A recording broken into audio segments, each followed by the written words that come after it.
प्रभु यीशु मसीह के मधुर और सामर्थ्य नाम में आपको जय मसीह की। डेली बाइबल संदेश में आपका हार्दिक स्वागत है। आज 14 मई है और परमेश्वर को धन्यवाद कि उसने हमें फिर से एक नया दिन दिया है, एक नया सवेरा दिया है, ताकि हम अपने जीवन के चाल चलन, सोच विचार और आचरण के द्वारा उस परमेश्वर को महिमा दें जिसने हमें ये आज की जिंदगी दी है। और वैसे भी हमारी ज़िंदगी उसकी अमानत है, क्योंकि यदि आज हम जीवित हैं या जिंदा हैं, जो कुछ भी हैं, सब कुछ उसकी दया और उसके अनुग्रह की वजह से हैं। परमेश्वर का धन्यवाद मानिए और आज के दिन अपने जीवन और अपने चाल चलन और सोच विचार से परमेश्वर को महिमा दीजिए। आज के मनन के लिए आइए हम इब्रानियों की किताब 11 अध्याय और उसकी 13 आयत में से हम पढ़ेंगे। इब्रानियों की किताब 11 अध्याय और उसकी 13वीं आयत में से। यदि आपके पास अपनी बाइबल हो तो कृपया अपने बाइबल में देखिएगा, हम इसमें से पढ़ेंगे। 13 आयत में लिखा, ये सब विश्वास ही की दशा में मरे और उन्होंने प्रतिज्ञा की हुई वस्तुएं नहीं पाई, पर उन्हें दूर से देखकर आनंदित हुए और मान लिया कि हम पृथ्वी पर परदेशी और बाहरी हैं। जो ऐसी बातें कहते हैं वे प्रकट करते हैं कि स्वदेश की खोज में हैं, और जिस देश से वे निकल आए थे यदि उसकी स्तुति करते तो उन्हें लौट जाने का अवसर था। पर वे एक उत्तम अर्थात स्वर्गीय देश के अभिलाषी हैं। इसीलिए परमेश्वर उनका परमेश्वर कहलाने से और उनसे नहीं लज जाता, क्योंकि उसने उनके लिए एक नगर तैयार किया है। विश्वास की कितनी बड़ी मिसाल हम यहाँ पर देख सकते हैं। इन सब लोगों ने, चाहे वो इब्राहिम हो, सारा हो, इसहाक हो, याकूब हो, इन सब ने प्रतिज्ञा की हुई वस्तुओं को खुद प्राप्त तो नहीं किया और उन्हें प्रतिज्ञा के देश में जाने का भी मौका नहीं मिला,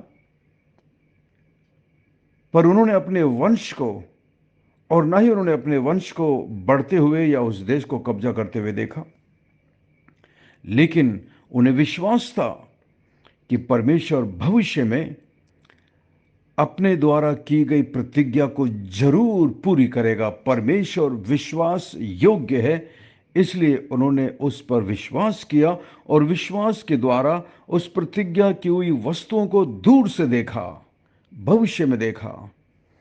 इसके साथ ही वे उस विश्वास में जीवित रहते हुए मर गए।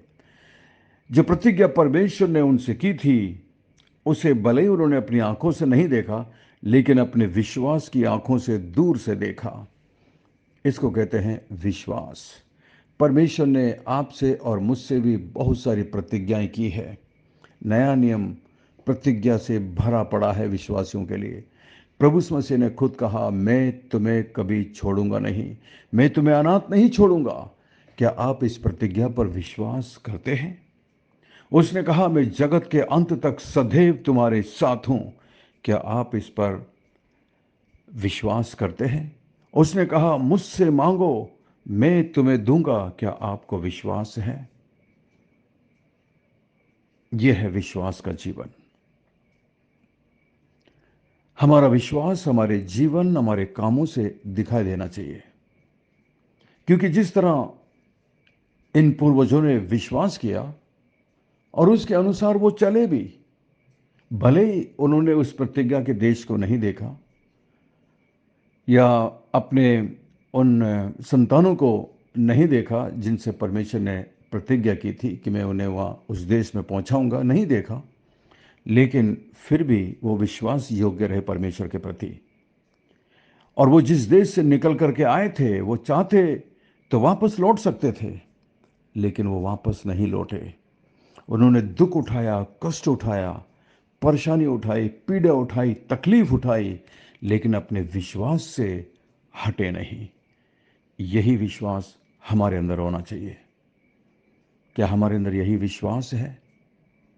सबसे पहले पाप पर जयवंत जीवन जीने का एक विश्वास। जिस तरह पौलुस कहता है, हम मसीह में जयवंत से भी बढ़कर है, हर प्रकार के पाप और बुराई और गंदी आदतों पर विजय प्राप्त करना। यदि मसीह हमारे अंदर है तो हम जयवंत हैं। जो हमारे अंदर है वो उससे बड़ा है जो इस संसार के अंदर है, और वो है शैतान। उससे बड़ा प्रभु है, वो सामर्थी है, वो हमें संभालता है, वो हमें चलाता है। उस पर विश्वास और उस पर भरोसा रखिएगा। हमारे लिए ये याद रखना अच्छा होगा कि अत्यधिक दृढ़ विश्वास रखने वाले लोग भी इस जीवन में आशा की हुई वस्तुओं को प्राप्त नहीं कर सके, लेकिन फिर भी वो उस विश्वास के अनुसार चलते रहे। परमेश्वर ने जो भी आपसे प्रतिज्ञा की है, कई बार वो हमें होता हुआ ना दिखे, फिर भी निराश मत होइएगा। आपके पास अपना खुद का घर नहीं है, कोई बात नहीं, निराश मत होइएगा। उसने हमारे लिए स्वर्ग में एक उत्तम घर बनाया है। मुझे इस बात की कभी निराशा नहीं कि मेरे पास अपना खुद का घर नहीं है रहने के लिए। इतने सालों से सेवकाई में हूँ, फिर भी कोई बात नहीं। जिस तरह इन्होंने उस जगह को नहीं देखा, लेकिन फिर भी उन्हें विश्वास था, और वो बल्कि एक उत्तम देश की तलाश में जीवन जी रहे थे। और वो उत्तम देश विश्वास से कौन सा देश था? सिय्योन देश, स्वर्गीय देश। यह है विश्वास। मेरा भी विश्वास है। आज भी मैं सड़क पर नहीं रह रहा हूँ, बहुत अच्छे घर में रह रहा हूँ, भले ही किराए का है। और वास्तव में हम में से हर व्यक्ति इस संसार के अंदर एक किराएदार है।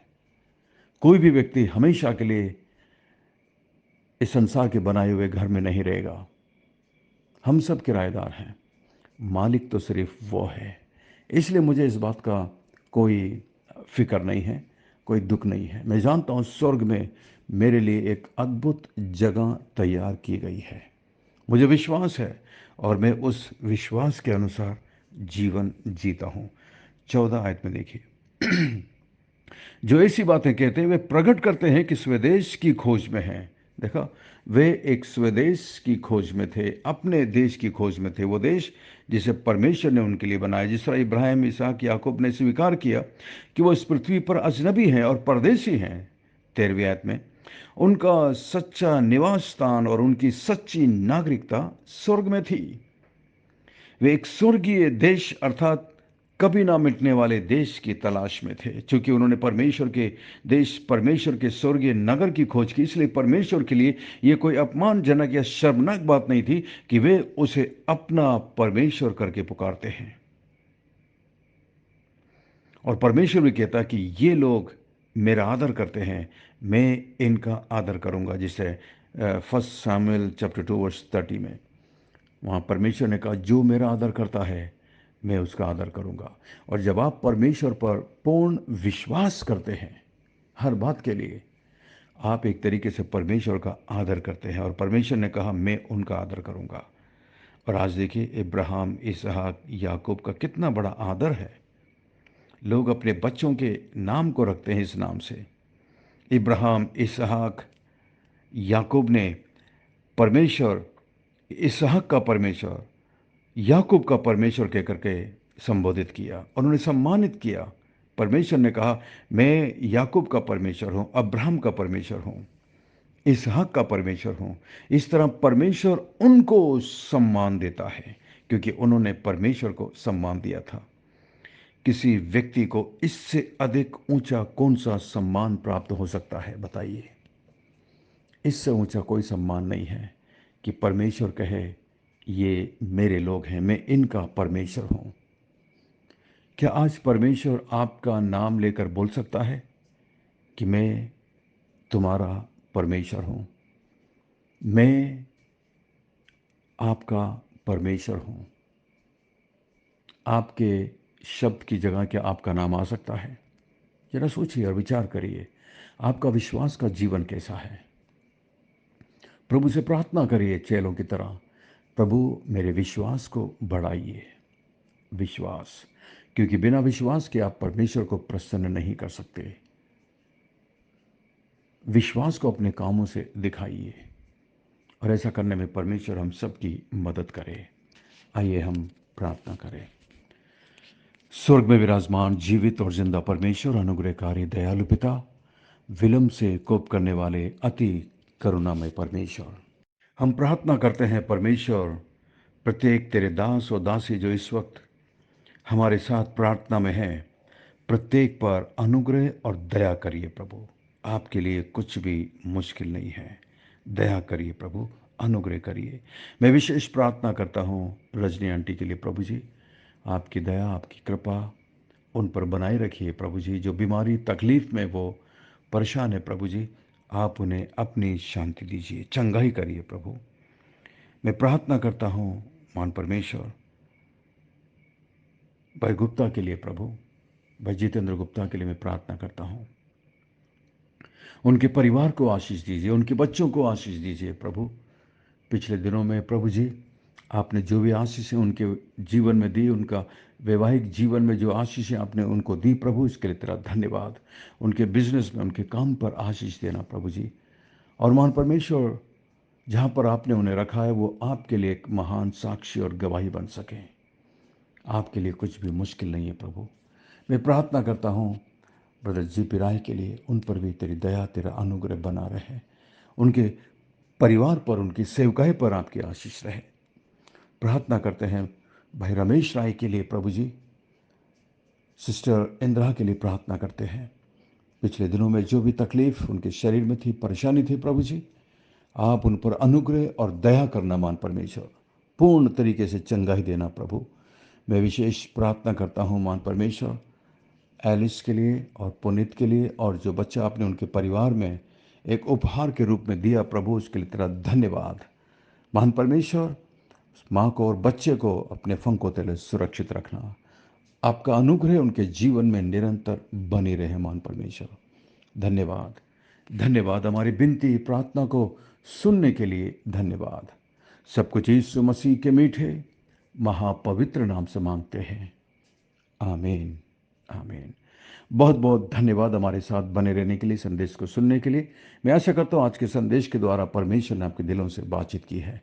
यदि आप आशीषित हुए हैं तो मैं ज़रूर बताइएगा, और इस संदेश को अपने दूसरे दोस्त मसीहों को भेजिएगा ताकि वो भी इसके द्वारा आशीषित हो सकें। यदि आप इस संदेश को पहली बार सुन रहे हैं तो आप हमारे बाइबल संदेश ग्रुप में शामिल हो सकते हैं। हमारा नंबर है 9927464924। Pastor Mani Thomas, Emmanuel believers church, Agra. हम आपसे प्रेम करते हैं, आपकी परवाह करते हैं, आपके लिए प्रार्थना करते हैं। अपने प्रार्थना निवेदन को हमें ज़रूर भेजिएगा ताकि हम आपके लिए प्रार्थना कर सकें। God bless you and we love you. Have a great day. अंत में बताइएगा आज के संदेश के द्वारा परमेश्वर ने आपके दिलों से क्या बात की है। अपना ख्याल रखिएगा। परमेश्वर आपको बहुत बहुत आशीष दे। Thank you. Have a great day.